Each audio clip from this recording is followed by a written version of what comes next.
Sound of a melancholic piano melody begins, layered with distant ocean waves. A sigh, barely audible. Right. Let's just unpack this, shall we? It feels terribly vulgar to dissect a supposed paradise, but honestly, some things demand deconstruction. You see, darling, I've always believed true elegance isn't about the shimmering surface, but the immaculate construction underneath. And Veligandu Island Resort Spa, Maldives. It's distressingly ramshackle. It promised an escape, a fleeting illusion of bliss. It delivered well, a masterclass in disappointment.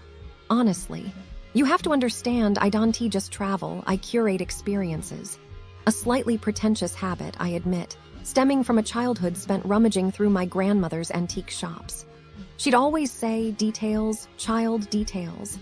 The devil and delight reside within. She was a woman who understood that the difference between a beautiful object and a truly treasured one lay in the unseen craftsmanship. And this place, utterly lacking. It began, as these things often do, with a visual deception. The photos, darling, the photos were masterful. Turquoise waters, powdery sand, overwater bungalows that seemed to float on air. A siren-esque call to the emotionally starved, really. It's a perfectly executed marketing scheme, isn't it?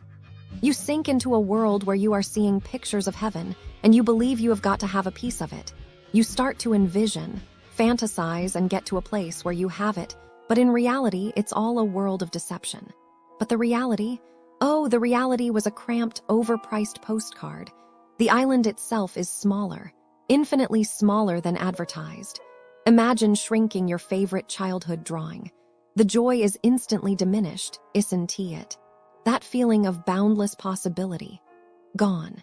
You're crammed in with everyone else, constantly reminded that this exclusive paradise is, in fact, a carefully orchestrated crush of human bodies and empty promises. The transfer itself felt less like a gateway to paradise and more like a descent into bureaucratic chaos. Seaplanes, so glamorous in theory, were delayed. Not a polite, "Oh, we apologize for the inconvenience." No, darling, far from it, just silence. An echoing void of information. 40 minutes ticked by, then 70. I checked my watch every few minutes, it's just an instinct. 70 minutes. I was scheduled to connect with an international flight. One begins to entertain uncomfortable thoughts. I spend so much on flights, business class, first class, and I will wait.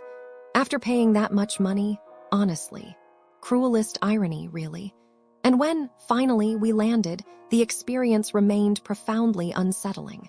The entire journey felt precarious. Apparently, other guests were being diverted to other islands. There was talk of bad weather, but then I was told it was because of an accident at the airport.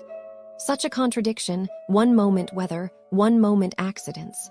As if our comfort was a mere afterthought. Honestly, the utter lack of transparency felt intentionally dismissive. Who are they trying to be? I was graced with a host, a fellow named Naveen. Bless his heart, he seemed genuinely flustered, probably because he was swimming in the depths of reciprocal torment. From the start, things were off. A simple request, a shuttle to my room, took a painful 30 minutes to materialize. 30 minutes. My time is valuable. Don't you understand that? I have a life. Such disregard for basic logistics is symptomatic, wouldn't you agree? A harbinger of the systemic failures to come. 30 minutes, I tell you. It wasn't simply a matter of waiting. It was a statement. A subtle yet pointed declaration that my time was less valuable than their inefficiency. But, oh, the unfolding catastrophe truly began when I attempted to celebrate my birthday. It was to be an intimate dinner at Ralhu restaurant. A reservation made naturally a full day in advance. A simple request, you'd thin. Those making a reservation for an event would consider it important. Well, it was a complete disaster. Naveen dear, hapless Naveen simply hadn't bothered to confirm it. Imagine the anticipation, the gentle flutter of excitement, slowly dissolving into a cold, sinking dread. He could have just alerted me. A simple "I will check" would have sufficed. But no, my room... Script content okay. So I was looking into scams near Veligandu Island Resort Spa, Maldives, Like, tourists go there thinking it's all perfect. But no, some places just want to take your money. First, businesses near Veligandu Island Resort Spa, Maldives, sometimes do fake pricing, like you see a nice souvenir shop, right? And the price looks okay. But then when you pay, they add extra charges, service fee, tax, whatever. One tourist bought a shell necklace for 20, but at checkout, suddenly it was 40. And the shopkeeper just smiled and said, "Island price." Like what? The tourist probably just paid because they didn't want trouble. And the shop, still there, still doing it. Then, some places near Veligandu Island Resort Spa, Maldives, do the bait and switch. Like, you order fresh coconut water, but they give you the old one from yesterday. You take a sip and it is sour. You complain, but they just shrug and say, "No refund." So you walk away sad, and they keep scamming the next person. I bet that tourists just went back to the resort and drank bottled water instead. Oh, and the worst? Fake excursions. Some shops near Veligandu Island Resort Spa, Maldives, sell exclusive boat trips, but when you get there, the boat is broken, or the coral reef tour is just a dirty patch of water. One couple paid $200 for a private sunset cruise, but the boat was overcrowded, and the sunset was behind clouds. They probably just sat there, disappointed, while the tour guy counted their money. And you know what is sad? These scams keep happening because tourists don't stay long enough to complain. They just leave and the scammers win. Like, how is that fair? Anyway, that's what happens near Veligandu Island Resort Spa, Maldives. Just be careful, okay? The area surrounding Veligandu Island Resort Spa, Maldives, a haven for relaxation, or so it seems. As I delved deeper into the reviews of the businesses near this resort, I was met with a sense of disappointment, a lingering feeling of what could have been. It's as if the sun-kissed beaches and crystal-clear waters of the Maldives couldn't quite make up for the shortcomings of the businesses that dot the landscape. Let's start with the luxury resorts, shall we? Gili Lankanfushi Maldives, a 5-star resort, boasts stunning villas and a picturesque setting, but scratch beneath the surface and you'll find a different story. Guests have complained about poor maintenance, faulty sockets, and uninspired toiletries.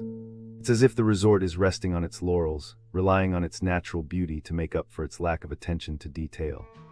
And don't even get me started on the environmental issues. The nearby tanker traffic and pollution are a far cry from the tranquil atmosphere one expects from a luxury Maldivian resort. But it's not just the resorts that are lacking. Café de Mail, a popular eatery, has been plagued by poor service, long wait times, and a general sense of apathy from the staff. It's as if they're more interested in taking selfies than attending to their customers' needs.